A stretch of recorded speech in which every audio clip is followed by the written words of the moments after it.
Hey guys, you're watching The Shit Show with Danielle, and I'm here, as usual, calling out the bullshit, disambiguating the confusion, and trying to understand terms that the media throw at us and what we throw at each other, sometimes with good and bad intentions.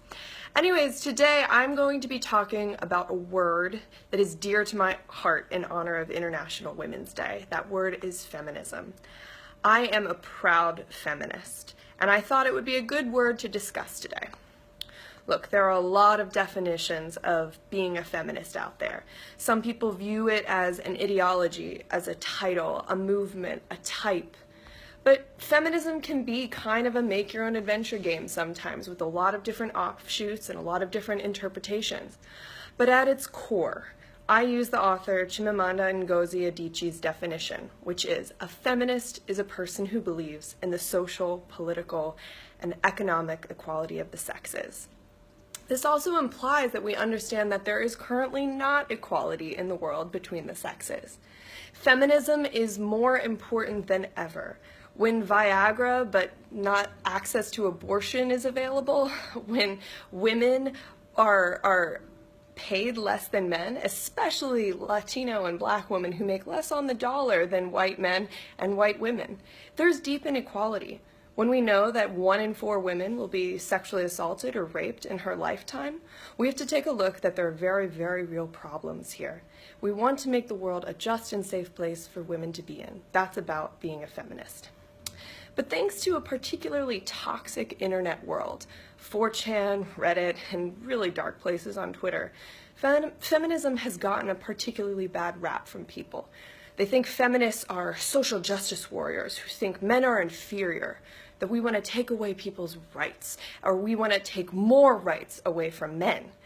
You know, the equality isn't a zero-sum game. We don't have to take away your rights in order to get my rights. This isn't like some sort of law of attrition here.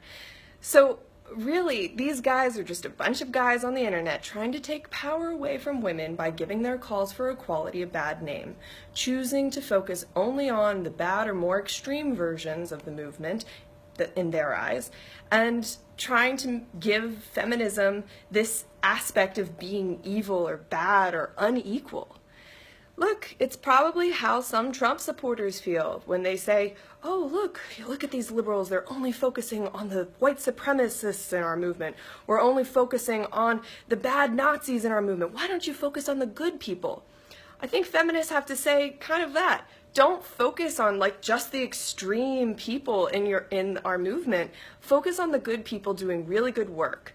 Even some of those extreme people just are desperately trying to get you to understand that inequality in our system between the sexes is real.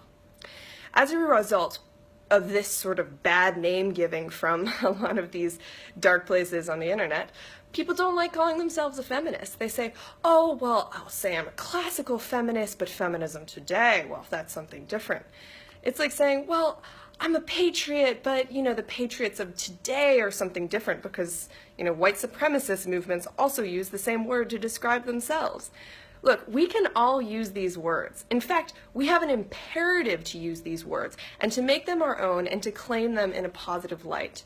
Look, some people say, well, I believe in equality for women and girls, but I'm not a feminist. That just signals to me that you don't necessarily feel the urgency for equality in our system. Sure, maybe equality is written into our Constitution, but it does not play out like that in real life. Someone would say, oh, well, it's a man's world. That's just the way it is. But it doesn't have to be this way. I was talking to my mom on the phone before the election, and she's just the most thoughtful, loving, and open-minded person in my life. And she mentioned to me, well, Danielle, how much has actually changed because of our politics or activism? And I said, well, in my lifetime alone, our lesbian and gay family members can now get married to their partners. That wasn't the case. That wasn't even on the table 10 years ago. In your lifetime, we could get safe abortions in some states. Women can get open credit lines without having to have a husband. And now marital rape is also illegal. And that's in just her lifetime. Look, let's remember on this holiday that was first celebrated in 1909, on International Women's Day, that we stand in the history of women before us who have founded this holiday and saw that they could not vote at that time, that their workplaces weren't safe, that the conditions were horrible, and they realized that by joining together and doing something about it, they could make change. The Women's March was a beautiful moment because it made a statement that we acknowledge that there is inequality in our system and that we could all be feminist. And we're going to have to do the very, very hard work of trying to negotiate that meaning between us. But it doesn't mean we should throw it out. It doesn't mean that we should throw the baby out with the bathwater.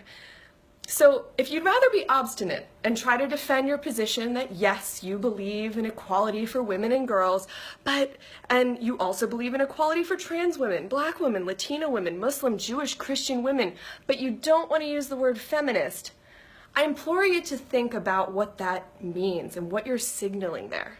Do you want to stand with the millions of women and girls out there who say things aren't equal, but they could be?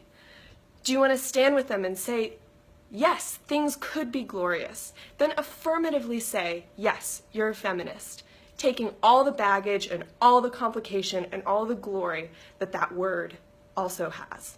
Anyways, I love you all. Happy International Women's Day, and I'll see you around.